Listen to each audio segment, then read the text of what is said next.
ఈ 2 రోజుల్లో ఏం స్పందన ఉందంటే ఫేక్ ఇన్ఫర్మేషన్ స్ప్రెడ్ చేస్తున్నారు. ముందుగాల ప్రభుత్వ ఏంటది ఇన్ఫర్మేషన్? ఫేక్ ఇన్ఫర్మేషన్ ఏమని స్ప్రెడ్ చేస్తున్నారంటే ఇక్కడున్న విద్యార్థులు ఎవరైతే నిరసన చేస్తున్నారో వాళ్ళందరూ బీఆర్ఎస్ ఏజెంట్లంట. ప్రభుత్వము ఒళ్ళు దగ్గర పెట్టుకోకుండా విద్యార్థులు ఎవరిక్కడ హైదరాబాద్ సెంట్రల్ యూనివర్సిటీ విద్యార్థుల దగ్గరికి మీ రాహుల్ గాంధీ వచ్చిండు. మీ రాహుల్ గాంధీ కాంగ్రెస్ ప్రభుత్వం ఏదైతే ఇప్పుడు తెలంగాణలో పాలిస్తుందో ఆ పార్టీ అధినాయకుడు అని చెప్పుకొని తిరుగుతాడు కదా రాహుల్ గాంధీ.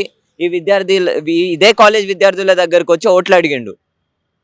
ఇంకొకటి ప్రభుత్వం ఏమని అంటుందంటే ఈ అడవిలంట దీని పక్కనే ఉన్న అడవి ఏదైతే ఉందో కంచె గచ్చిబౌలి అని ఈ అడవి లోపలంట జింకలు లేవంట, పులులు లేవంట, అసలు ఎటువంటి జీవరాశులు లేవంట. ఈ అడవి లోపలంతా నక్కలు ఉన్నాయంట, గుంట నక్కలు ఉన్నాయంట.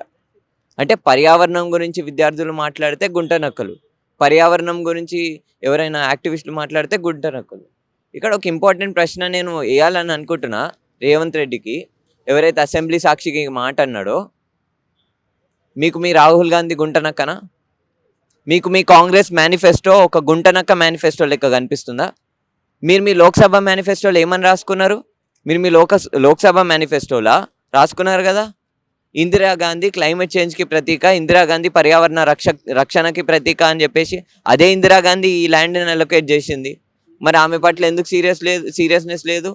రాహుల్ గాంధీ ఏమో క్లైమేట్ చేంజ్ ఆపాలి, నేను గ్రీన్ పార్టీగా మారుస్తా ఈ కాంగ్రెస్ పార్టీని అని పెద్ద పెద్ద వాదనలు చేస్తాడు. ఎందుకు ఈరోజు చెప్పిన మాటల మీద నిల్చోట్లేడు? మొత్తం ఒక డిక్టేటర్షిప్. రాహుల్ గాంధీ ఢిల్లీలో ఏమని మాట్లాడతాడంటే మొత్తము దేశం మొత్తం కాలిపోయింది, ఉద్యమకారులకి యాక్టివిస్టులకి. రోహిత్ వేముల వాళ్ళ మదర్ని కలిసి ఇదే కాలేజ్లో మరణించిన రోహిత్ వేముల ఇన్స్టిట్యూషనల్ మర్డర్